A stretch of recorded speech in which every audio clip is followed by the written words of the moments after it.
d'héros improbables et où le potentiel humain brille d'une intensité qui défie toute compréhension. Bienvenue dans La Clé du Succès, un audiobook qui non seulement dévoile les secrets du succès, mais vous invite également à un voyage épique à travers les enseignements de l'un des grands orateurs et visionnaires de l'histoire, Russell H. Conwell. Dès le premier instant, vous vous immergerez dans un récit captivant, où le murmure des anciennes bibliothèques et l'écho des discours inspirants résonnent à travers le temps. Conwell, un homme dont le destin a changé grâce à sa compréhension extraordinaire des vérités universelles, nous guide à travers un parcours fascinant qui révèle comment les rêves les plus audacieux peuvent se transformer en réalisations tangibles. Dans cette narration, chaque mot est une étincelle de sagesse, chaque chapitre une clé dorée qui ouvre les portes d'un succès inattendu. Les récits de personnes ordinaires ayant atteint la grandeur, les révélations sur la manière dont l'effort et la détermination peuvent façonner le destin, et les réflexions sur le véritable sens de la richesse et de l'accomplissement personnel vous captiveront dans un réseau de vérités inspirantes. Au fur et à mesure que les histoires se déroulent, vous ressentirez l'énergie d'une époque vibrante et les vibrations d'une oratoire qui résonne avec la passion de ceux qui croient réellement au pouvoir du potentiel humain. Préparez-vous à être défiés, motivés et transformés, tout en découvrant que la clé du succès ne réside pas dans des secrets cachés, mais dans la manière dont nous embrassons nos propres rêves et aspirations. Ajustez vos écouteurs et laissez la voix de Russell H. Conwell vous guider dans ce voyage immersif, où chaque chapitre est un pas de plus vers la découverte de votre propre chemin vers le succès. Bienvenue dans La Clé du Succès, un audiobook qui vous enseignera non seulement à rêver grand, mais à transformer ses rêves en réalité stupéfiante. Ainsi commence votre odyssée vers le succès. Préparez-vous à ouvrir les portes de votre esprit et de votre cœur, et à vous embarquer dans une aventure qui pourrait changer votre vie pour toujours. Nous avons remonté le fleuve Gange en Inde. À l'époque, j'étais correspondant itinérant, et nous avons visité Agra, la ville sacrée du nord de l'Inde, avant de nous rendre au Taj Mahal. Ensuite, nous avons loué une paire de béhufs pour nous emmener à travers le pays afin de visiter la résidence d'été d'Akbar, le grand Moghol de l'Inde. C'est une ville merveilleuse, mais morte. Je ne regrette jamais d'avoir traversé ce pays, car ce que j'ai vu m'a donné une histoire que je n'avais jamais vue imprimée. Le magazine Arts a récemment publié un article illustré sur cette ville, alors si vous trouvez les archives, vous pourrez lire le récit de cette merveilleuse ville morte dans Foodorford Secret. Pendant que l'on nous montrait ces bâtiments, le vieux guide, plein de sagesse orientale, nous raconta une tradition liée à l'histoire ancienne de cet endroit, qui m'a souvent servi d'illustration pour les idées pratiques que je souhaite exposer. Je l'ai écrite avec des gribouillis, désormais difficiles à déchiffrer, mais je me souviens bien de l'histoire. Il disait qu'il y avait un magnifique palais où se déroulait l'histoire traditionnelle. Dans ce palais, il y avait une salle du trône, et à la tête de cette salle, une plateforme élevée, sur laquelle était placé le trône d'or. À côté du trône, se trouvait un piédestal sur lequel reposait la merveilleuse couronne d'argent que l'empereur portait lorsque sa parole devait être loi. À d'autres moments, il n'était qu'un simple citoyen, mais lorsqu'il mettait cette couronne d'argent, car à l'époque l'argent valait bien plus que l'or, son commandement était aussi absolu que la loi des Mèdes et des Perses. Le guide expliqua que lorsque le vieux roi, qui avait régné sur ce pays pendant de nombreuses années, mourut sans héritier, il ne laissa personne pour revendiquer ce trône ni pour porter cette couronne d'argent. Le peuple, qui croyait au droit divin des rois, n'était pas prêt à accepter une personne qui n'était pas de la lignée royale. Pendant 12 ans, ils cherchèrent un successeur, un parent du roi défunt. Finalement, le peuple sombra dans l'anarchie, les affaires cessèrent, la famine se répandit dans le pays, et le peuple affligé fit appel aux astrologues et aux prêtres pour trouver un roi. Les astrologues, qui vénéraient alors les étoiles, se réunirent dans cette salle du trône, et en consultant leurs cartes curieuses, demandèrent aux astres, « Où trouverons-nous un successeur pour notre roi ?» Les étoiles leur répondirent, « Regardez en haut et en bas de vos pieds, et quand vous trouverez un homme suivi par les animaux, servi par le soleil, obéi par les eaux, et aimé par l'humanité, il n'est pas nécessaire de demander qui étaient ses ancêtres.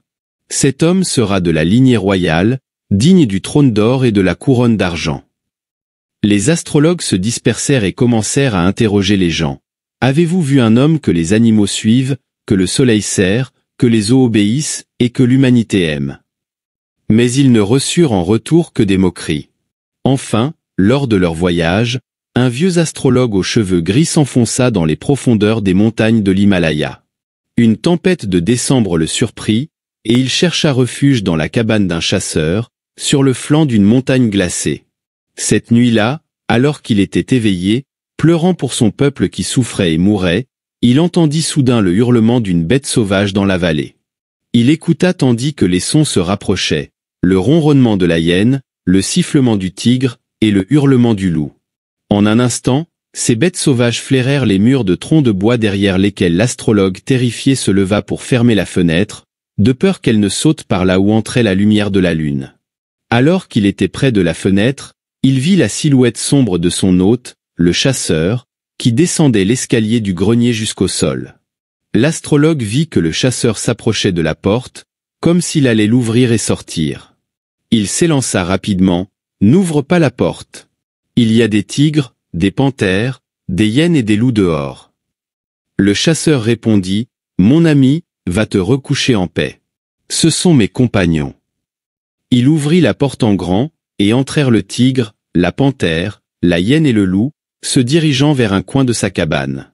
Le chasseur décrocha des herbes sèches qu'il avait ramassées l'automne précédent, suspendues à une corde dans un coin de la cabane, car il savait que ces herbes étaient des antidotes pour les animaux sauvages empoisonnés. Ces animaux avaient senti l'antidote de loin et s'étaient rassemblés devant sa porte. Quand il ouvrit la porte, ils le suivirent jusqu'au coin de la cabane, en paix les uns avec les autres en raison de leurs souffrances communes. Il donna à chacun l'antidote qu'il était venu chercher, et chacun lui lécha la main en signe de gratitude avant de partir sans danger. Le chasseur referma alors la porte derrière le dernier et alla se reposer, comme si rien d'incroyable ne s'était produit. Telle est la fabuleuse tradition telle qu'on me l'a racontée. Quand le vieil astrologue se coucha sur son tapis après le départ des animaux, il se dit à lui-même que si les animaux le suivaient, ce chasseur pourrait bien être le roi. Non, ce n'est pas un roi. Comment un homme ignorant des montagnes, avec ses mains calleuses, pourrait-il s'asseoir sur un trône d'or et porter une couronne d'argent, pensa-t-il. Mais en y réfléchissant davantage, il se dit de nouveau, ce n'est pas le roi. Le lendemain matin, il faisait froid et l'astrologue désirait la chaleur du feu. Le chasseur sortit alors pour ramasser quelques feuilles et bâtons qu'il mit au centre de la cabane, au rez-de-chaussée. Puis, il écarta un rideau qui cachait une vitre installée dans le plafond, car il savait que cette vitre concentrait la lumière du soleil en un point précis sur le sol. Alors que ce point lumineux approchait des feuilles et des bâtons avec le lever du soleil, les bâtons commencèrent à craquer, les feuilles à se recroqueviller, et de petites volutes de fumée apparurent, suivies par une flamme. En regardant la flamme naissante, l'astrologue se dit, « Le soleil a allumé son feu, le soleil le sert, et les animaux l'ont suivi la nuit dernière. Après tout, peut-être est-il le roi. » Mais en y repensant, il se dit encore une fois, « Non, ce n'est pas le roi, car comment pourrais-je, avec toute ma noblesse héritée, ma richesse, ma culture et mon éducation, être simplement un citoyen ordinaire dans un royaume gouverné par un homme aussi ignorant? S'il y a un roi, c'est bien plus probable que ce soit moi. » Un peu plus tard, l'astrologue eut soif et demanda de l'eau au chasseur. « Il y a une source dans la vallée où je bois, répondit-il. » L'astrologue descendit donc à la source, mais le vent agita les eaux profondes, si bien qu'il ne put boire et retourna se plaindre de cette eau trouble. « Cette source est rebelle, je vais lui donner une leçon, dit le chasseur. » Il se dirigea vers un autre coin de la cabane, prit une fiole d'huile qu'il avait lui-même extraite, et la porta à la source. En versant l'huile sur l'eau, la surface de la source devint d'une beauté tranquille. L'astrologue plongea son bol étincelant dans le courant scintillant et but de son eau rafraîchissante. En lui-même, il se dit, « C'est le roi, car les eaux lui obéissent. » Mais encore une fois, il douta et souhaita qu'il ne soit pas le roi. Le lendemain, ils montèrent dans les montagnes et arrivèrent à un barrage qui retenait dans une vallée un grand réservoir d'eau. « Pourquoi y a-t-il un barrage ici sans moulin ?» demanda l'astrologue. « Il y a quelques années, je me trouvais dans les plaines, et les gens mouraient faute d'eau. Mon cœur s'est apitoyé sur l'humanité qui souffrait et mourait, et quand je suis revenu ici, j'ai fait attention, dit le chasseur. Je peux m'arrêter ici dans cette histoire et insister sur cette phrase, poursuivit-il, quand je suis revenu ici, j'ai fait attention. C'est le secret infaillible du succès. désirer que les autres soient heureux, désirer qu'ils soient des forces puissantes de Dieu et de l'homme, désirer qu'il ait de belles maisons, de bonnes bibliothèques et de l'argent investi. Et voici le seul chemin qui mène à tout cela. Par ce chemin, seuls les hommes qui ont connu de grands succès ont voyagé. Quand je suis revenu ici, j'ai remarqué un rocher suspendu au flanc de la montagne. Je me suis rendu compte qu'il pouvait se détacher facilement et qu'il formerait un excellent ancrage pour un barrage dans cette vallée étroite. Je me suis rendu compte qu'une petite digue ici retiendrait une grande masse d'eau dans la montagne. J'ai fait tomber le rocher, je l'ai utilisé pour remplir la digue et recueillir l'eau. Maintenant, chaque jour chaud d'été, je sors et je creuse un peu plus la digue, ce qui permet de maintenir l'eau dans la rivière pendant la saison chaude. Puis, lorsque l'automne arrive, je remplis à nouveau la digue et je recueille les eaux pour l'approvisionnement de l'année suivante, dit le chasseur. Lorsque l'astrologue entendit cela, il se tourna vers le chasseur et lui demanda, « L'humanité des plaines sait-elle que vous êtes son bienfaiteur ?» « Oui, répondit-il, ils l'ont découvert récemment. J'étais là-bas pour vendre les pots que j'avais récoltés en hiver, et ils sont venus autour de moi, m'ont embrassé, m'ont enlacé, et m'ont accablé de démonstrations de gratitude. Je ne retournerai plus dans les plaines. » Quand l'astrologue apprit que l'humanité l'aimait, les 4 conditions étaient remplies. Il tomba à genoux, prit la main calleuse du chasseur, regarda son visage marqué par les cicatrices et lui dit « Tu es un roi, né dans la lignée royale. Les étoiles nous ont dit que lorsque nous trouverions un homme suivi par les animaux, servi par le soleil, obéi par les eaux et aimé par l'humanité, il serait l'héritier légitime du trône. Et tu es cet homme. » « Moi, un roi ? Oh non, je ne suis pas un roi, ma grand-mère était une fermière, répondit le chasseur. Ne parle pas de ton grand-père, cela n'a aucune importance. Les étoiles nous ont dit que tu es l'homme, insista l'astrologue. Comment pourrais-je gouverner une nation sans rien connaître des lois ? Je n'ai jamais étudié le droit, répliqua le chasseur. Alors l'astrologue mit fin à toute discussion en citant une sentence théologique tirée des anciens livres sacrés.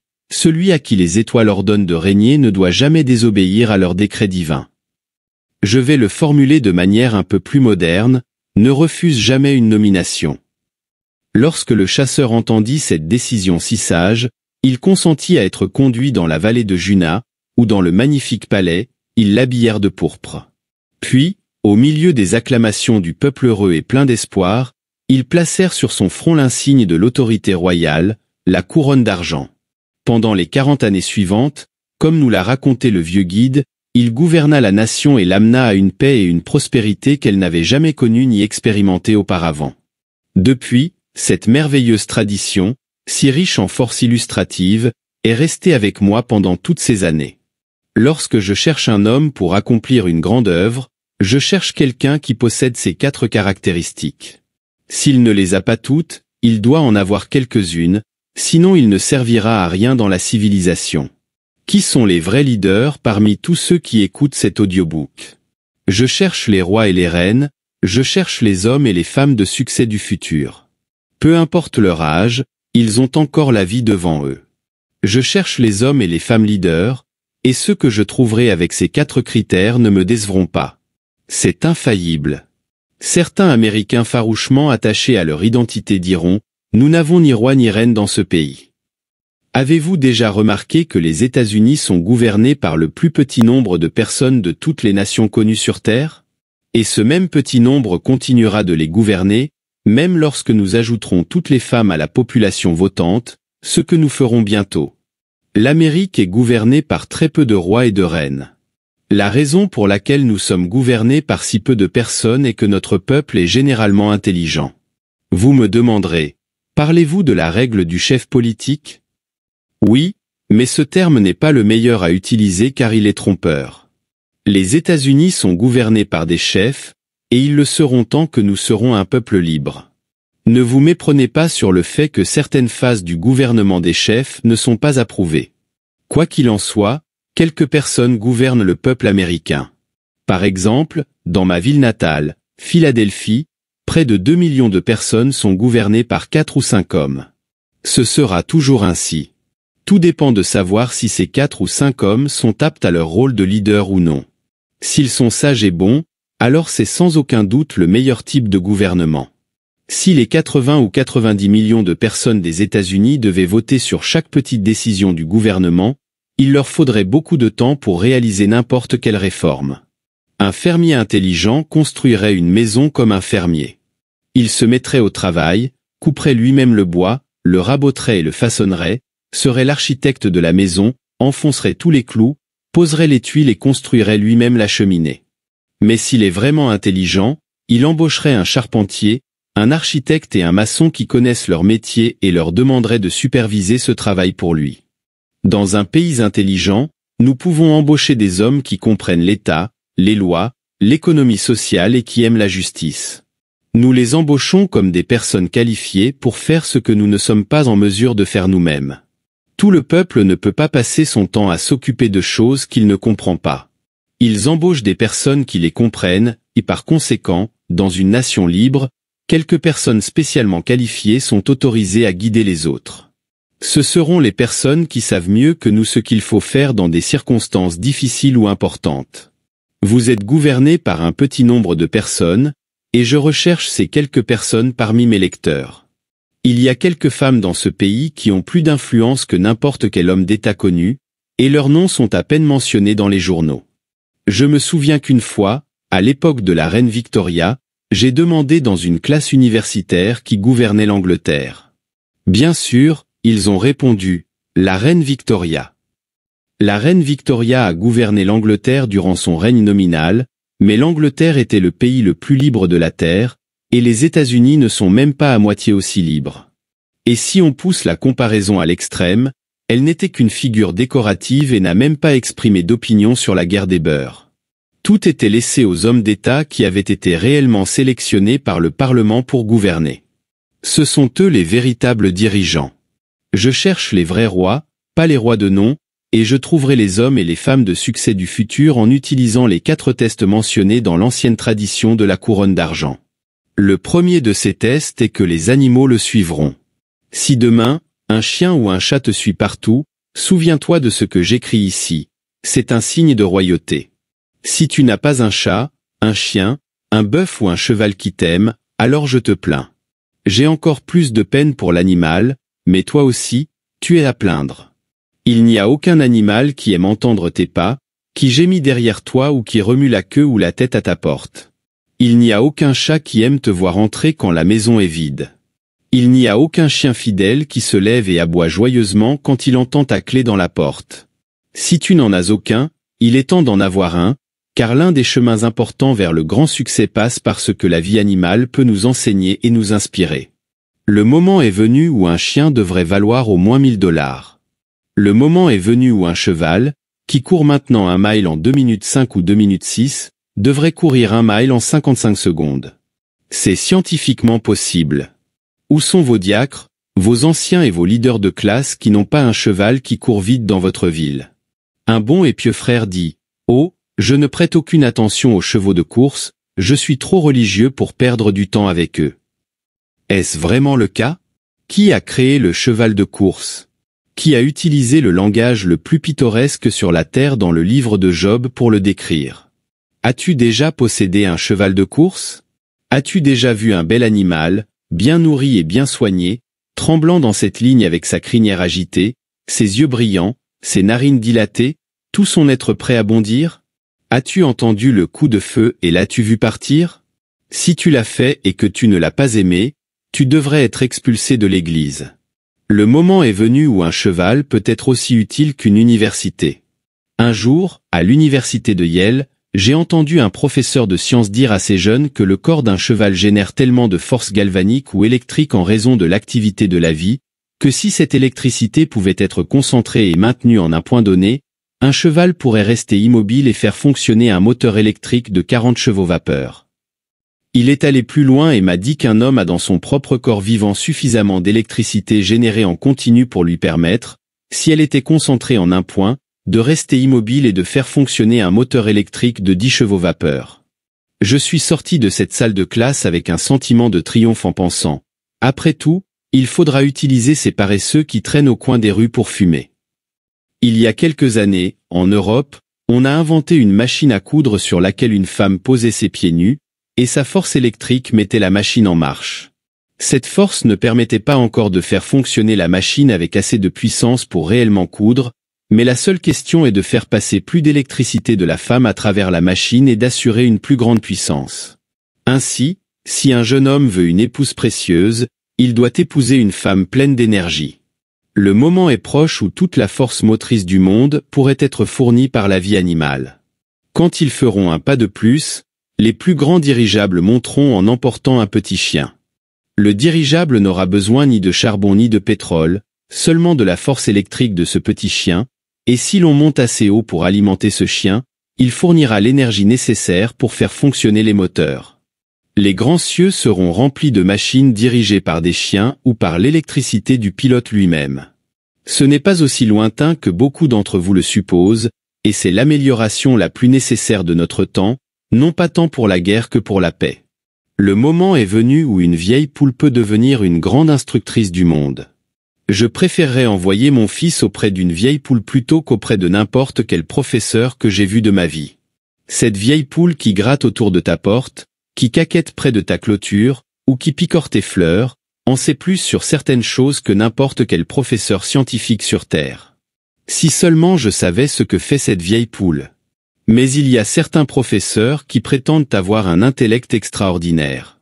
Ils disent « Je suis diplômé de Leipzig, ou d'Oxford, ou de Harvard, et je n'ai pas le temps de m'occuper d'une poule. » Ils disent qu'ils n'ont pas le temps de prêter attention à une poule. Mon ami, as-tu essayé de parler à une poule? Non, je ne l'ai pas fait, elle n'a pas de langage. Ne l'as-tu pas entendu appeler les autres poules et les voir venir? Ne l'as-tu pas vu gronder le coq et le voir s'en aller? Eh bien, la poule a un véritable langage, et il est temps que les professeurs de sciences comprennent ce que dit cette vieille poule. Mais, dit le professeur, je n'ai pas le temps de m'attarder sur une poule. Elles sont là tout le temps, mais je ne les remarque jamais, je suis en train d'étudier les choses les plus importantes du monde. Professeur, ne voulez-vous pas venir un moment dans mon étude et laisser que je vous examine? Vous avez déjà examiné les garçons suffisamment, maintenant laissez-moi vous examiner. Apportez tout ce que vous savez de la science, toutes les applications scientifiques qui ont été faites, et tous les instruments qui ont été utilisés. Apportez tout ce que le monde a découvert en chimie. Venez et prenez dans votre main un œuf de pigeon, juste l'œuf. Maintenant, professeur, pourriez-vous dire à la personne qui écoute cet audiolivre, où dans cet œuf, se trouve le cœur palpitant de l'oiseau à venir? Pouvez-vous dire où il est? Non, je ne peux pas dire cela. Je peux vous dire la composition chimique de l'œuf. Non, ce n'est pas ce que je cherche. Je cherche le dessin dans l'œuf. Je cherche quelque chose de plus divinement mystérieux que tout ce que la chimie peut expliquer. Maintenant, professeur, pourriez-vous me dire dans quelle partie de cet œuf se trouve le squelette qui apparaîtra ensuite? Non, je ne peux pas vous dire cela. Où se trouve la poitrine brillante et où se trouvent les ailes qui salueront le soleil à son lever? Aucun homme ne peut dire cela, dit le professeur. Le professeur a tout à fait raison, on ne peut toujours pas le dire. Cependant, dans cet œuf se trouve le plus grand problème scientifique avec lequel le monde a jamais lutté, le début de la vie et le dessein donné par Dieu. Dans cet œuf se trouve le secret de la vie. Professeur, dites-moi où commence cette vie. Aucun homme ne peut répondre à ces questions, dit le professeur. Alors, tant que nous ne pouvons pas y répondre, nous devons ôter notre chapeau chaque fois que nous rencontrons une poule pondeuse, car cette vieille poule sait par instinct plus que n'importe lequel d'entre nous.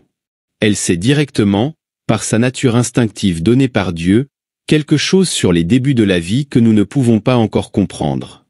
La dernière fois que j'ai vu le docteur Oliver Wendell Holmes, le grand poète du Massachusetts, il m'a demandé de sortir dans sa cour arrière pour voir ses poules. Il m'a dit qu'elles répondraient à leur nom, mais il s'est avéré qu'elles étaient comme nos enfants, et ne se sont pas montrées devant les invités. Je n'ai aucun doute que ces poussins qui étaient encore avec la poule répondaient à leurs noms individuels quand elle les appelait. Je suis sûr que ce grand homme comprenait la poule et les poussins aussi bien que Darwin comprenait les pigeons. C'était quelque chose de merveilleux pour la science que des hommes comme Holmes et Darwin aient pu apprendre autant de la poule. Cela me rappelle un fait de la vie du docteur Holmes. bien que les biographies semblent l'avoir oublié. Lui et Monsieur Longfellow étaient des amis intimes, toujours en train de plaisanter comme deux enfants, toujours à s'amuser quand ils se rencontraient. On raconte qu'un jour, le docteur Holmes demanda à Monsieur Longfellow de se rendre à Bridgewater, dans le Massachusetts, pour une exposition de volailles. Il y alla, car il était très intéressé par les poules. Ces deux grands poètes se rendirent à l'exposition, et alors qu'ils marchaient dans l'allée centrale entre les stands d'exposition de poules et de coqs, ils arrivèrent devant une grande affiche sur laquelle était dessiné un coq, aile déployée et bec ouvert, donnant un discours à un groupe de poules. C'était une image si singulière que Monsieur Longfellow attira l'attention du docteur Holmes sur elle. « Voilà, tu aimes les poules, tu les comprends, qu'est-ce que tu penses que dit ce coq en faisant un discours aux poules ?» demanda-t-il. Ils continuèrent leur chemin, et le docteur Holmes réfléchissait. Finalement, il fit demi-tour et dit « Continuez, je vous rejoindrai. » Il retourna à cette affiche, monta sur une chaise, retira les punaises qui maintenaient la partie supérieure de l'affiche, la retourna au-dessus de l'image, puis prit son crayon et traça une ligne depuis le bec du coq jusqu'à la partie supérieure. Là, il écrivit ce qu'il pensait que le coq disait à ses poules. On raconte qu'il ne fit aucune correction, ni de ligne ni de mots. Ensuite, il alla chercher Monsieur Longfellow et ramena le grand poète pour qu'il voie l'affiche. Il avait écrit ces mots, imitant le psaume de la vie de Longfellow. La vie est réelle, la vie est sérieuse, et la coquille n'est pas son plumage. Œuf tu es, et œuf tu resteras, il ne s'agit pas de la poule. L'art est long, et le temps est fugitif, que nos becs soient bien aiguisés, et qu'aucun tambour éteint ne résonne à l'intérieur de la coquille.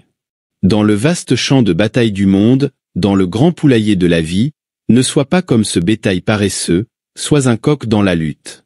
Les vies des coqs nous rappellent que nous pouvons rendre nos vies sublimes, et laisser derrière nous des traces de poules dans les sables du temps, des traces de poules que peut-être une autre poule, qui se laisse abattre sous la pluie, près d'un frère désespéré, reverra, et se remettra à caqueter.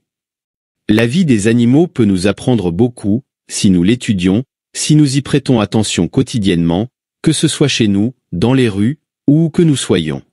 Maîtriser les forces naturelles, la science a démontré que le mental et la disposition de toute forme de vie animale sont grandement influencés par ce qu'ils mangent. Un professeur en Allemagne prit 2 chatons et les nourrit avec des aliments différents tout en les maintenant dans le même environnement. Après 3 mois, il approcha son doigt du premier chaton, qui se cambra, cracha, griffa et fit couler le sang. Il était sauvage.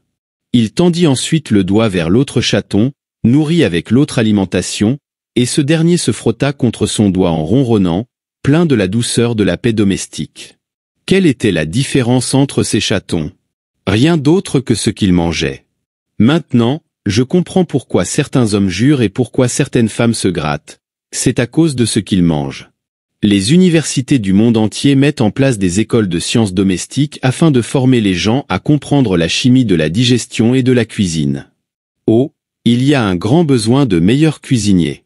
Pourtant, la dame américaine aristocratique qui suit la mode pense qu'il est totalement indigne d'elle de cuisiner un gâteau ou un pudding, ou de faire bouillir des pommes de terre. Quel manque de vision! Le besoin de meilleurs cuisiniers est immense. Combien d'hommes échouent dans leurs affaires parce que leur épouse est une mauvaise cuisinière? Combien d'étudiants sont pénalisés à cause des mauvais biscuits de la pension? Et combien de tombes dans ce cimetière seraient encore vides s'il y avait eu une bonne cuisinière dans cette maison? J'aborde ici un sujet difficile, mais le besoin de meilleurs cuisiniers est réel. Un homme ne peut même pas être pieux avec la dyspepsie. La soi-disant dame américaine qui s'assied dans le salon, entre les rideaux de dentelle, enfilant son aiguille sur une pièce de broderie délicate, et confie la merveilleuse chimie de la cuisine à une fille qui ne sait pas faire la différence entre une poêle et un râteau à chevaux, n'est pas digne d'être appelée une dame américaine. N'importe quel imbécile peut s'asseoir entre les rideaux, mais il faut une intelligence gigantesque pour maîtriser la chimie de la cuisine. Si les femmes abandonnent ce trône de pouvoir, les hommes devront le prendre, sinon notre civilisation périra. Mais je ne vais pas poursuivre cette réflexion vers les milliers de découvertes suggérées par les animaux, car dans cette merveilleuse tradition, le véritable royaume n'était suivi que par les animaux. Le soleil le servait et les eaux lui obéissaient. Maintenant, Je peux combiner ces deux pensées pour les illustrer en utilisant la merveilleuse locomotive qui tire nos trains. La locomotive contient en elle-même le charbon, qui est le carbone du soleil. Ainsi, le soleil sert l'homme en chauffant l'eau, et l'eau se transforme en vapeur, faisant bouger les pistons sur la terre, obéissant à l'homme. Nous devons voyager plus vite que nous ne le faisons actuellement. Il n'y a pas si longtemps, un homme disait qu'il n'aimait pas voyager à une vitesse d'1 mile par minute en train. Si tu ne vas pas plus vite qu'1 mile par minute dans 10 ans, tu te sentiras comme cette vieille dame qui montait dans un train lent avec une petite fille. Le contrôleur passa et demanda un billet pour la fille, et la vieille dame dit « Elle est trop jeune pour payer son billet. » « Non, » répondit le contrôleur, « une grande fille comme ça doit payer son billet. » « Eh bien, » répondit la mère, « elle était assez jeune pour voyager gratuitement quand nous sommes montés dans ce train. Tu te sentiras ainsi si tu ne voyages pas plus vite qu'1 mile par minute dans 10 ans. Bientôt, le moment viendra où, pour aller de Philadelphie à San Francisco, tu entreras à l'extrémité d'un tube ou d'un câble, et aussi vite que tu pourras le dire, tu seras à San Francisco. Cela semble extravagant, mais le moment approche où tu ne le trouveras plus exagéré.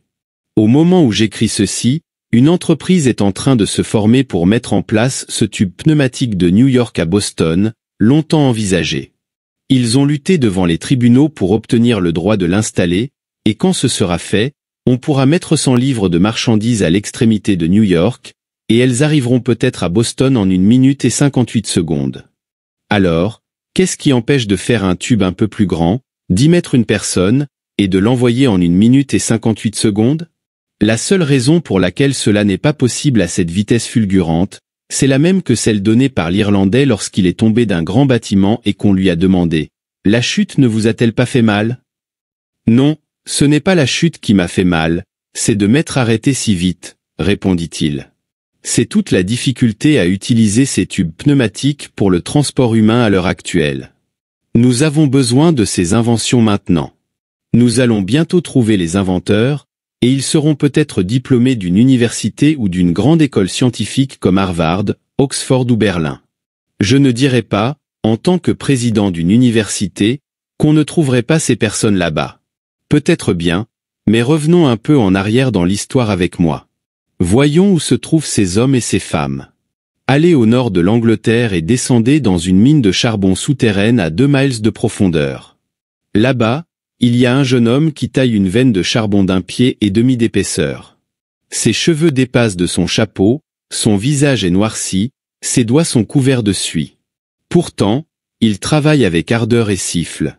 C'est un roi, l'un des plus grands que le monde ait jamais connu.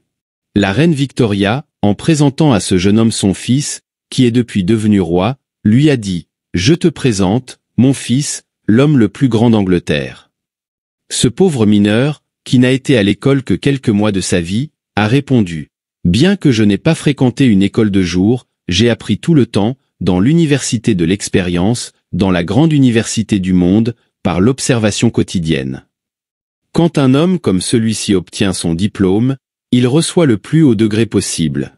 Je n'ai pas besoin de le recommander. Entrez dans la mine et demandez au mineur son nom. « Jeune homme, comment t'appelles-tu » ? « Stevenson, répondit-il, l'inventeur de la locomotive elle-même. Où sont vos rois ou vos grands hommes? Ils peuvent être dans la mine, sur la montagne, dans une cabane ou dans un palais. Partout où un homme observe ce que les autres n'ont pas vu, partout où un homme remarque dans son travail quotidien ce que les autres n'ont pas remarqué, là se trouve un roi. L'un de mes auditeurs est peut-être laitier. Il se décourage quand les ruisseaux gèlent en hiver. Eh bien, il y avait un laitier en Virginie occidentale, il n'y a pas si longtemps, qui prenait le train tous les matins avec le lait de sa ferme. Pendant qu'il chargeait le lait dans le wagon, il observait la locomotive arrêtée à la gare. Que savez-vous d'une locomotive? Je n'en sais rien. Est-ce ainsi? Vous les avez vus et chevaucher toute votre vie, vous les avez vus arrêter là, et vous avez regardé cette immense structure avec un certain respect, mais vous n'en savez rien. Et vous espérez ensuite réussir dans la vie? Ce jeune homme s'est intéressé à la locomotive, et tandis qu'il se tenait là, il l'observait, la mesurait, posait des questions au mécanicien à son sujet. Un jour, le mécanicien, voyant qu'il était intéressé, l'a emmené à la cabine et lui a appris à allumer la vapeur, à l'éteindre, à faire reculer la machine, à faire sonner la cloche, à actionner le sifflet et à faire tout le reste. Il en était ravi. Il est rentré chez lui, et le soir, il a fait des dessins de la locomotive. 2 ans plus tard, le même train passait par une voie de garage, et le mécanicien et le chauffeur sont entrés dans une maison pour prendre leur petit déjeuner, laissant la locomotive seule, en attendant que la neige soit dégagée de la voie sur laquelle elle avait roulé en descendant la montagne. Pendant qu'il était absent, une valve de la locomotive s'est accidentellement ouverte, mettant en marche le piston, et la locomotive a commencé à faire sortir le train sur la voie principale, avant de dévaler la pente redoutable à toute vitesse.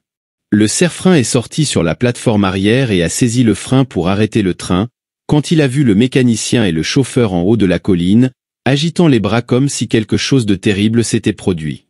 Le serre-frein a crié « Là-haut, c'est le mécanicien et le chauffeur, tous deux vont nous tuer ». Les gens s'évanouissaient et criaient, et le cri se propagea jusqu'au 2e wagon, puis au wagon à bagages.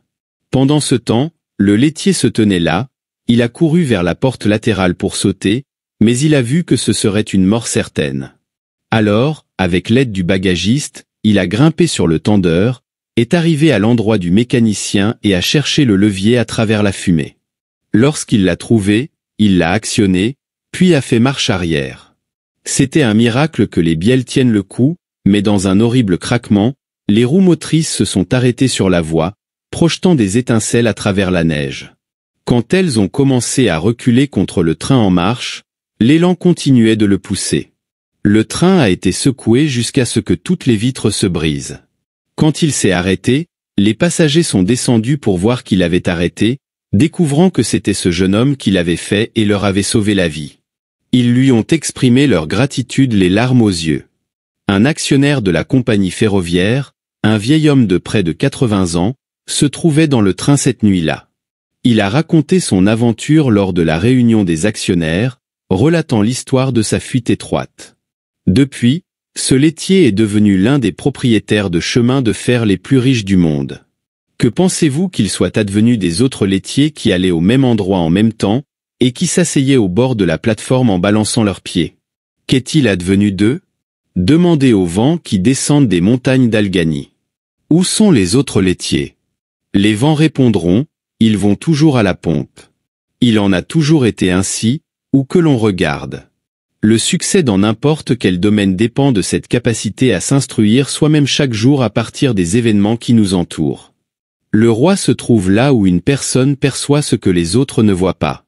Les grands scientifiques, dont nous avons besoin plus que jamais, ne reçoivent pas toujours tout le crédit qui leur est dû parce qu'ils ne sont pas diplômés d'une université prestigieuse. Il me semble qu'il y a de nos jours une tendance à créer une aristocratie parmi les hommes diplômés d'une université riche. Mais cela ne détermine pas la vie d'un homme.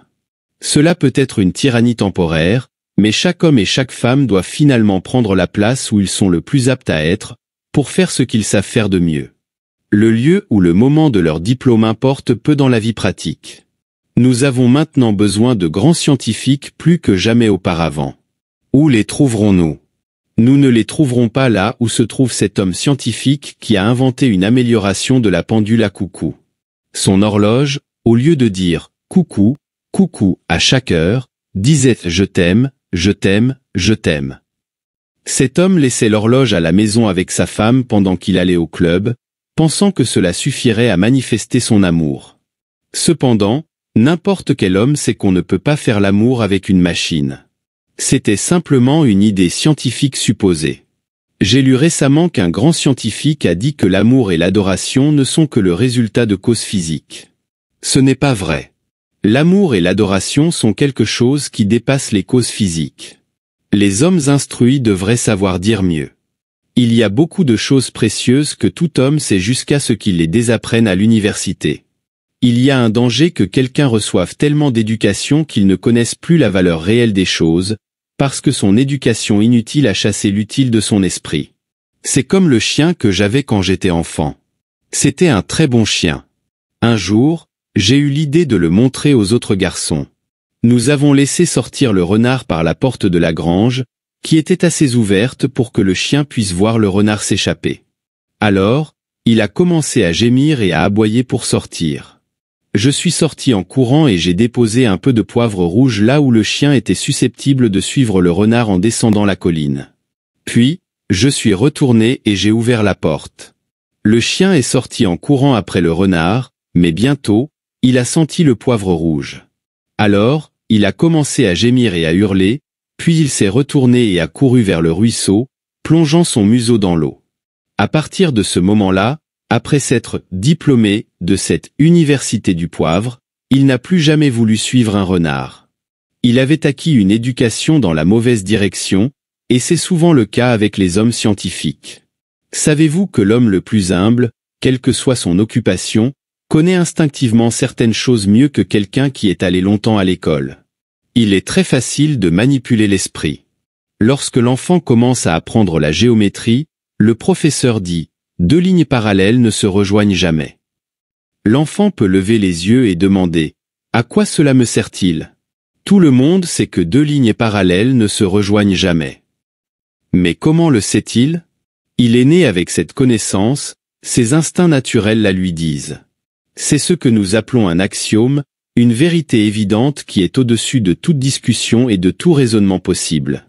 Nous savons que 2 moitiés sont égales à un tout.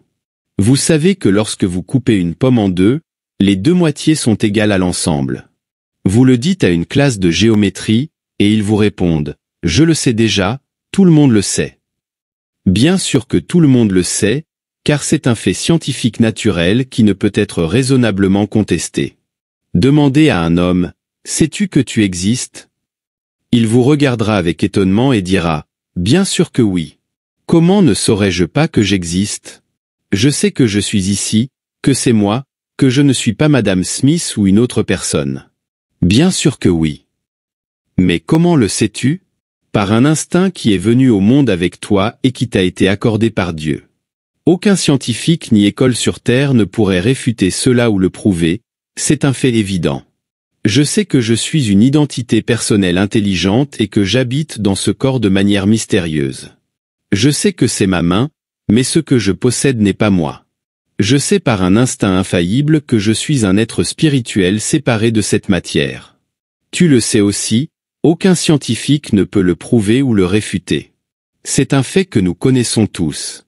Je sais que je ne peux jamais mourir, et tu le sais aussi, à moins qu'on t'ait éduqué pour le croire. C'est dans ta propre vie, c'est une partie de ton instinct originel.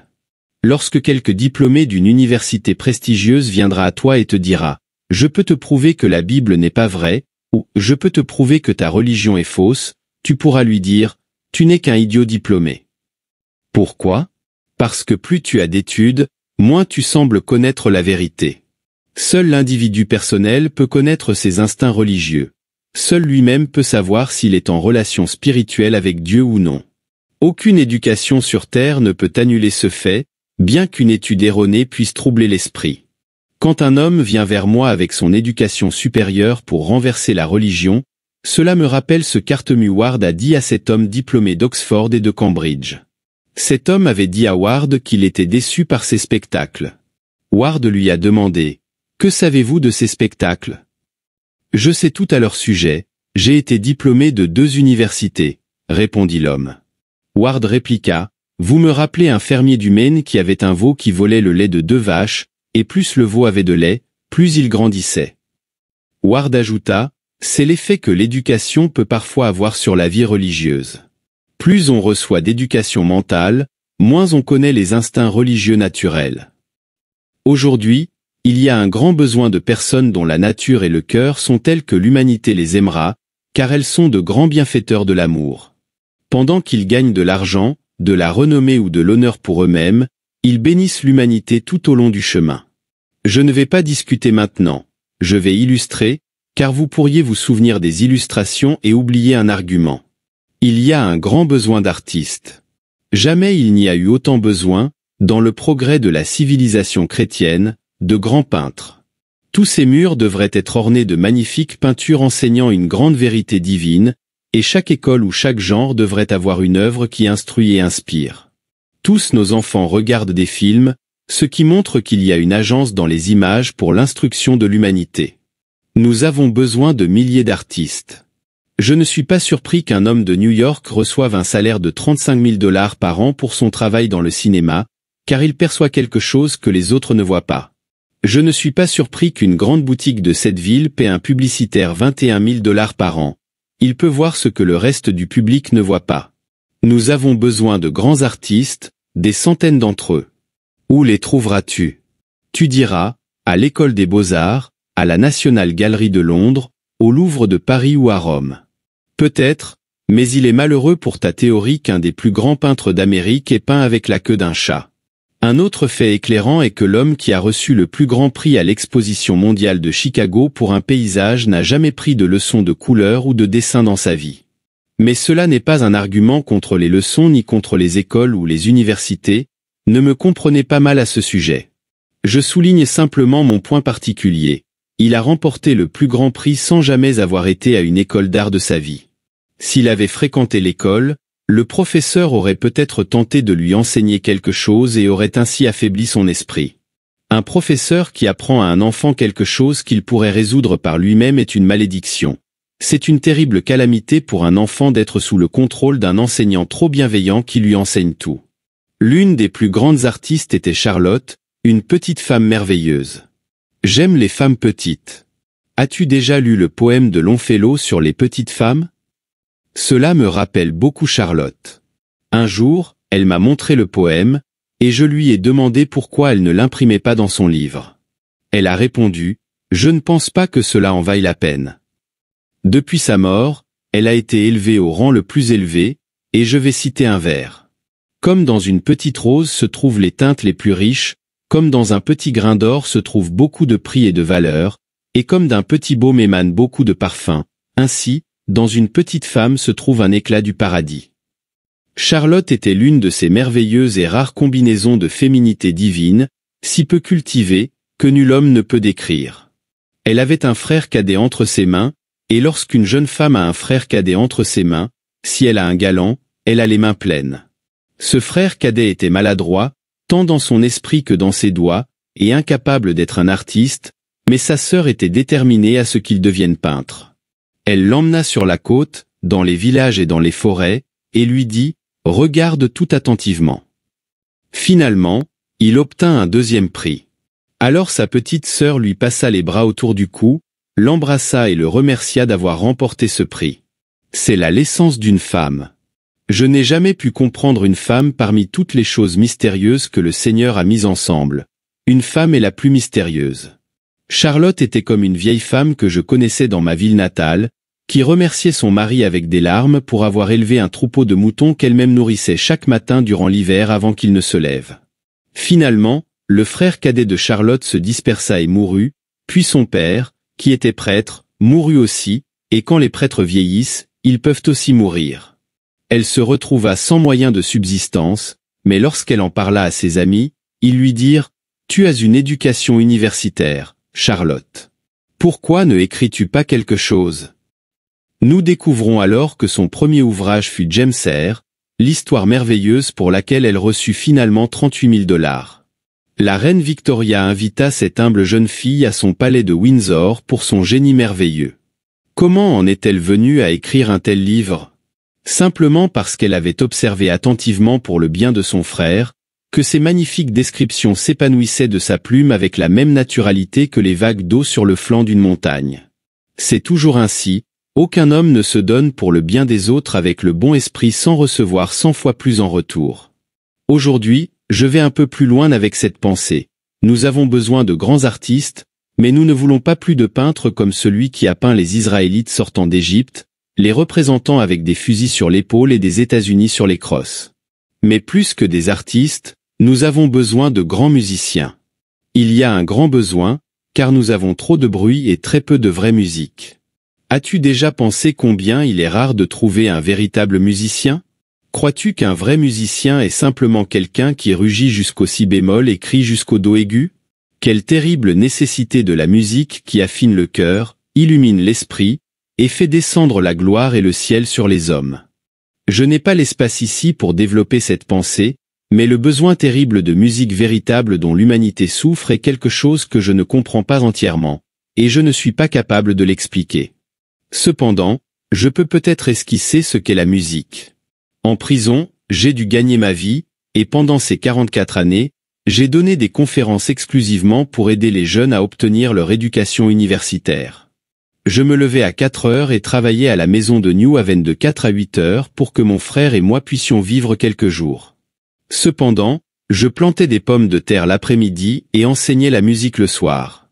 Bien que ce fût ma propre occupation, mes élèves de musique m'invitaient parfois à jouer quelque chose pour divertir leurs invités, et je me rendais compte que plus je jouais fort, plus ils parlaient fort. Je disais souvent combien le niveau culturel musical était bas à New Haven, mais j'ai appris que je n'étais pas un musicien après avoir quitté l'université. Si j'avais été musicien, ils m'auraient écouté. C'est la seule preuve de la véritable musique. Il n'y en a pas d'autre. Si vous chantez et que tout le monde murmure, ou si vous jouez et que tout le monde parle, c'est parce que vous n'êtes pas un musicien. Je me permets de vous le dire ici, puisque je ne pourrais pas vous le dire si nous étions seuls. Il n'y a personne sur Terre qui reçoit autant de mensonges qu'une personne qui joue du piano. Qu'est-ce que la musique? La musique peut être une affaire totalement personnelle. Je me souviens du commandant Snow de ma ville natale, qui aimait écouter le bruit de la scie dans la scierie, le grincement et les frottements qui nous faisaient mal aux orteils. Nous avons demandé au vieux maire pourquoi il descendait à la scierie le samedi, et il a dit « Oh les enfants, vous ne comprenez pas, quand j'étais jeune, je travaillais dans une scierie, et je viens ici pour entendre le bruit de la scie. Ça me rappelle le bon vieux temps. C'est de la musique pour moi. » Il avait été éduqué à un niveau où le bruit d'une scie était de la musique pour lui, et ainsi les gens peuvent être éduqués de toutes les manières en musique dite, mais ce n'est pas la véritable musique. Qu'est-ce que la véritable musique? Je suis allé dans une belle église à New York pour échanger avec le pasteur, et un officiel de l'église est venu dans l'allée en me disant « Monsieur, le chœur ouvre toujours le service. » Ils ont ouvert le service, et je me suis assis dans le fauteuil du pupitre en attendant un temps embarrassant pour que quelque chose se passe là-haut. Le chœur était installé sur une estrade au-dessus de ma tête, la soprano gagnait $4000 par an, et j'étais impatient de l'entendre. Bientôt, le bruit de la soie là-haut et quelques rires. Ensuite, la soprano a joué la note la plus basse que sa voix cultivée pouvait atteindre, puis a commencé à monter, ou plutôt à faire un tire-bouchon jusqu'à disparaître de vue et est resté là-haut. Ensuite, le second basse a commencé à descendre jusqu'au enfer du son nez y est resté. Maintenant, était-ce de la musique? Était-ce un culte? Si j'avais été dans ce lieu sacré et que j'avais juré devant les gens, cela n'aurait pas été plus sacrilège que cette exhibition sur l'estrade. Croyez-vous que le Dieu vivant doit être adoré par un spectacle acoustique, pyrotechnique et de trapèze aérien? Ni l'adoration ni la musique n'étaient là. La musique n'est pas une performance de trapèze de cirque aérien en acoustique. Qu'est-ce que la musique? La musique est une combinaison de sons qui émeut le cœur vers des émotions plus saintes, accélère l'esprit vers des pensées plus brillantes, et pousse l'homme entier à des actions plus nobles. Voilà ce qu'est la musique, rien de plus. On ne peut savoir si l'on est un musicien ou non qu'en observant pendant qu'on chante. Si l'on maintient l'attention des gens et qu'on influence leur mémoire et leur caractère, c'est une nécessité pour les orateurs. Le besoin de grands orateurs est alarmant. On m'appelle souvent pour donner des conférences dans les lycées et les écoles, et les comités me demandent fréquemment de recommander quelqu'un pour prendre la parole en public. Ils offrent des récompenses merveilleuses à ceux qui le font bien. Il n'y a aucun homme ou femme vivant, aucun connu aujourd'hui sur notre terre, qui puisse être appelé un grand orateur. Lorsque j'ai commencé à donner des conférences il y a 58 ans, il y avait Henry Ward Beecher, Wendell Phillips, George William Curtis, Edward, le plus grand orateur de son époque, et John Gold. Je considère comme un grand honneur d'avoir été poussé par Monsieur Gold à monter sur la scène des conférences. Tous sont partis, et aucun successeur n'est apparu. La liberté et l'oratoire ont toujours été liés et le seront toujours. C'est pourquoi le besoin d'orateurs est particulièrement pressant maintenant. Pourquoi n'avons-nous pas d'orateurs? Les éditeurs disent que c'est parce que les journaux sont arrivés et entrent dans tous les foyers, et qu'un homme peut lire un meilleur sermon dans son journal le dimanche que celui jamais prononcé, tout en évitant de payer le ministre et d'avoir des problèmes avec le cœur. Eh bien, ce moment ne viendra jamais, et on ne pourra avancer sans de véritables orateurs, peu importe combien de journaux on a. Je respecte la presse, J'ai eu affaire à son travail dans ma vie, j'ai travaillé et été propriétaire d'un journal, mais je dois dire qu'il y a quelque chose, après tout, dans le mouvement du doigt d'un homme vivant, quelque chose dans l'éclat de ses yeux, quelque chose dans le tapotement de ses pieds, mais beaucoup plus dans son pouvoir magnétique que tout journal. Froid ne pourra jamais exprimer. On ne peut jamais exprimer pleinement un homme vivant à travers une machine. Pourquoi n'avons-nous pas de grands orateurs? Je ne pense pas que les journaux soient un obstacle, mais d'autres personnes me disent que c'est l'effet nuisible de l'école moderne d'élocution, qui s'appelle maintenant l'école d'oratoire. Il y a à peine quelques années, toutes ces écoles d'élocution ont changé leur nom pour celui d'école d'oratoire et ont, en conséquence, nui aux perspectives de notre pays. L'école d'élocution ne peut absolument pas être une école d'oratoire et peut même être un obstacle à l'apprentissage, selon la manière dont elle est enseignée. Il y a une grande différence entre l'élocution et la véritable oratoire. L'élocution est un art d'expression que chaque maître possède et enseigne à sa manière, mais l'oratoire est la grande science du succès de la parole. L'homme qui obtient ce qu'il demande est un orateur, peu importe comment il est appelé. Si vous appelez un chien et qu'il vient, c'est de l'oratoire. S'il s'enfuit, c'est de l'élocution. Pourquoi n'avons-nous pas de meilleurs orateurs? Ces écoles d'élocution me rappellent un incident qui s'est produit il y a environ 17 ans. Je ne pense pas offenser les sentiments de quiconque en le mentionnant. Le professeur d'élocution était malade un jour, et les élèves sont venus me chercher, voulant que j'aille parce que le professeur était absent. J'ai décidé d'aller divertir cette classe et de la faire passer par un exercice de récitation. Les professeurs font souvent cela. Lorsque je suis entré dans la salle de classe, j'ai demandé au garçon assis au premier rang, « Quelle a été ta dernière leçon d'élocution ?» L1 de Celebes a respondu. Pepe pecas pica pipas, pipas peladas. ¿Por qué pica pipas peladas quien pela las pipas de Pepe pica? C'était un exercice de lèvres en élocution. J'ai dit à ce jeune homme, « Je ne vais pas enseigner l'élocution, mais j'aimerais que tu montes et dis cela à la classe comme tu le ferais devant un public. » Le garçon s'est approché, les orteils et les mains aux côtés, puisqu'il n'avait pas encore étudié les gestes, il a crié très vite et fort. C'était de l'élocution mais ce n'était pas de l'oratoire. Il m'a fallu beaucoup de temps pour faire monter un autre garçon, mais j'y suis finalement parvenu. Il pensait que l'oratoire consistait entièrement en inflexions exécutives. Alors il a récité « Pepe peka pika pipa, Pepe peka pika pipa, si Pepe peka pika pipa pelada, quien pela las pipa de Pepe pica ?» avec une montée et une descente marquée de la voix. Cela sonnait comme un vieux coq dans le grenier le matin, mais étant de l'élocution, ce n'était pas de l'oratoire. Cependant, le discours le plus illustratif et le plus absurde que j'ai entendu était celui d'un visiteur de cette classe ce jour-là. Il était assis près de l'allée, et l'un des étudiants s'est approché et m'a murmuré. Ce jeune homme est diplômé d'une école d'élocution de l'Est et il va bientôt jouer des rôles de tragédie sur scène. C'est un grand élocutionniste. Ne vas-tu pas lui faire réciter quelque chose à la classe? Je suis tombé dans le piège, je suis allé voir le jeune homme et je lui ai dit, « J'ai entendu dire que tu es un élocutionniste. Veux-tu monter pour réciter quelque chose à la classe ?» Dès qu'il me regarda, je vis dans ses yeux qu'il y avait quelque chose qui se passait dans sa tête.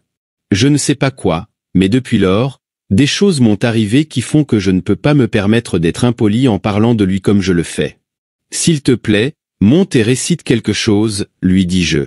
« Je dois réciter la même chose que les jeunes ont déjà récité ?» demanda-t-il. « Il n'est pas nécessaire de le faire. »« Prends n'importe quoi, » répondis-je.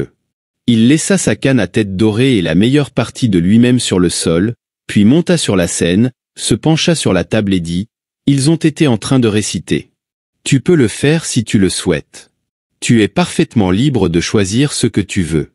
De toute façon, le professeur n'est pas là. Quand le chat n'est pas là, les souris dansent, répondis-je. Il commença alors à se préparer pour sa récitation. Je n'avais jamais vu un tel comportement de ma vie. Il retroussa ses manches, se peigna les cheveux en arrière, secoua la table et je me déplaçai en arrière vers la porte, laissant la scène ouverte, car je ne savais pas ce qu'il allait faire ensuite. Alors, il donna sa sélection, Pepe peka pika pipa, pelada, et empila las pipa que Pepe pica, en allongeant la lettre S dans chaque ligne. La classe regarda avec étonnement et applaudit jusqu'à ce qu'il répète. C'était toujours de l'élocution mais ce n'était pas de l'oratoire. Il pensait que l'oratoire consistait à allonger la lettre S. Ce n'est pas de l'oratoire. Où apprend-on l'oratoire? On l'apprend dans la vieille école de cette vieille poule à la porte de la cuisine, dans un bureau à l'arrière, dans un salon ou dans une église où les jeunes ou les femmes se rassemblent et débattent en disant naturellement ce qu'ils veulent dire, puis prennent note des effets de ce qu'ils débattent, de la conviction ou de l'action ultérieure des auditeurs. C'est là qu'il faut observer. Il faut prendre des notes si l'on veut devenir un grand orateur. Le plus grand orateur du futur sera une femme. Il ne s'est pas écoulé 2 mois depuis que la direction d'un Shoatoka pour femmes a déclaré « Nous pourrions offrir 40 000 $ par an à toute femme qui serait une femme naturelle sur la scène. » Elle attirerait les gens pour 40 000 $ par an si elle était une véritable femme.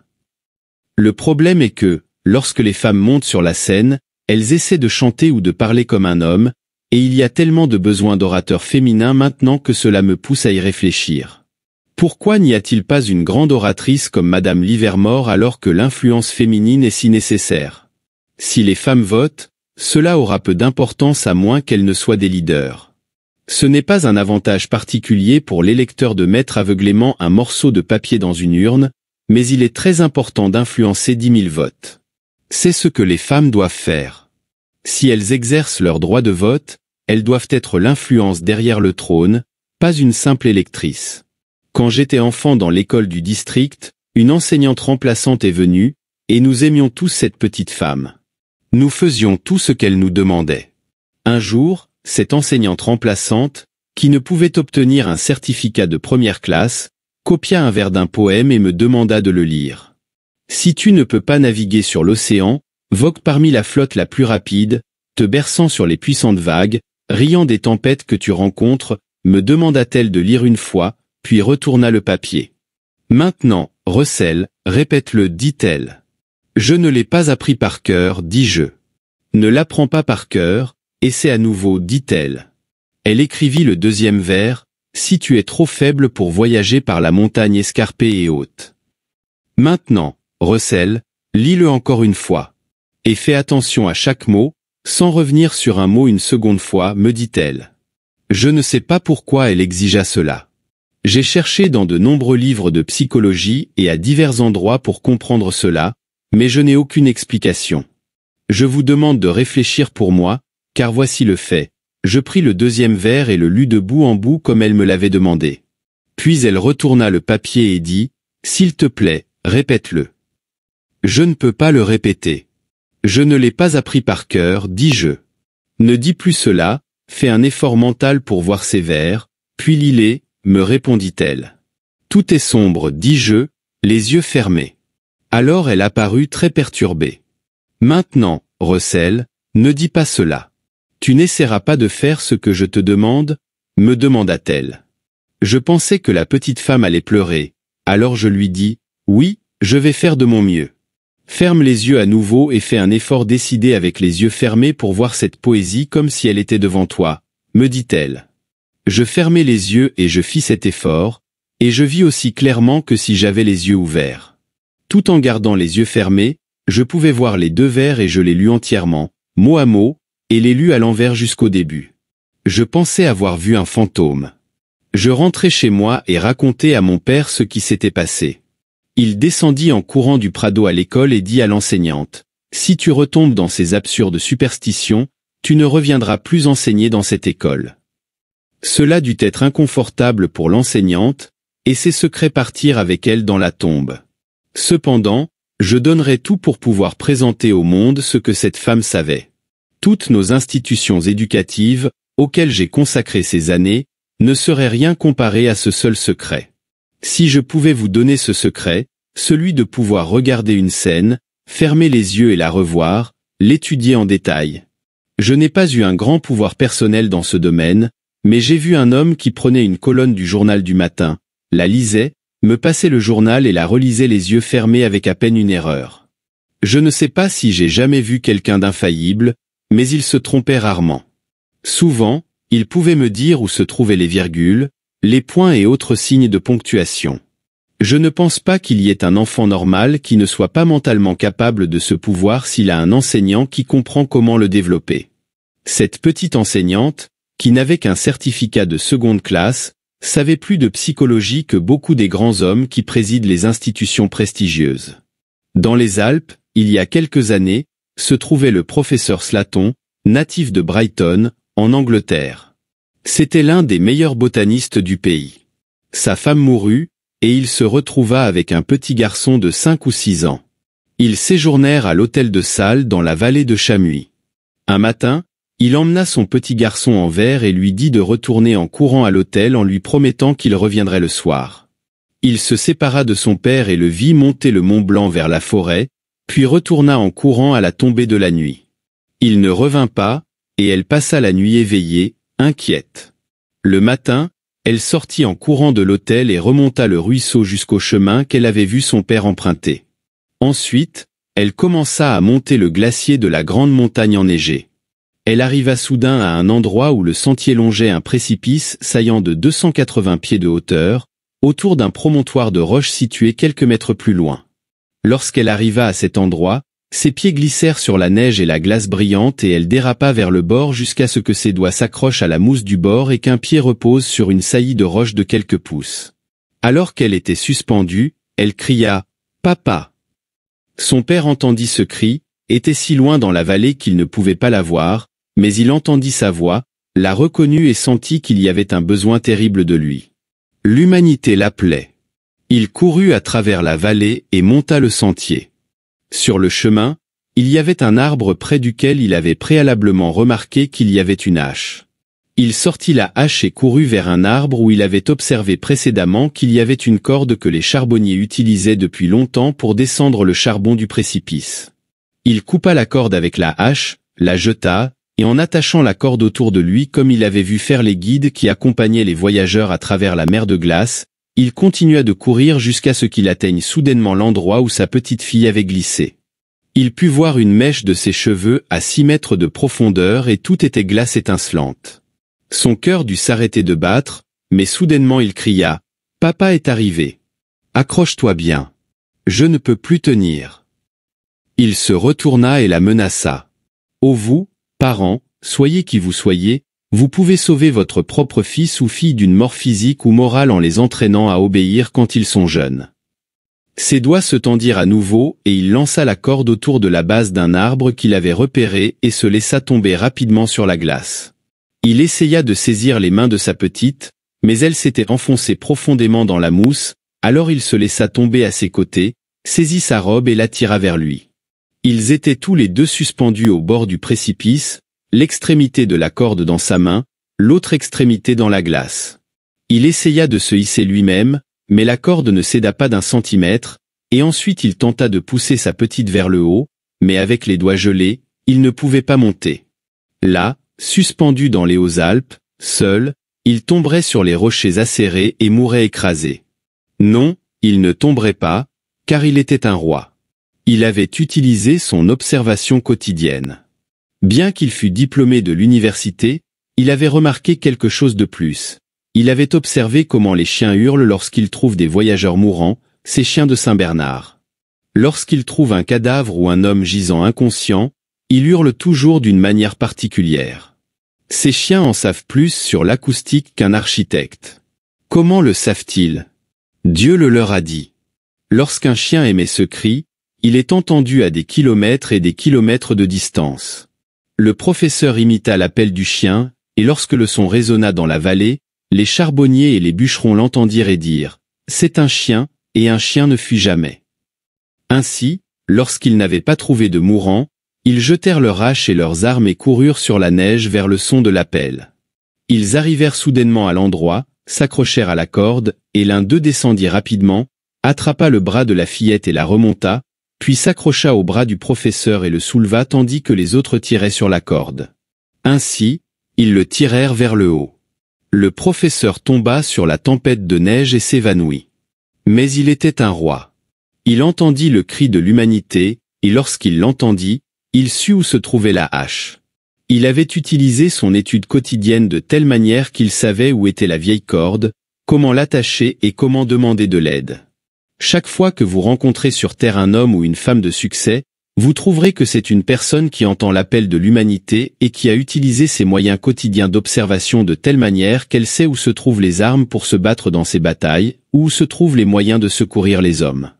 Je ne pourrais pas transmettre plus efficacement à vos esprits les sentiments de ce professeur qu'en citant une phrase anglaise qu'il a imprimée dans la langue originale dans ses livres scientifiques, bien que les livres aient été publiés en français.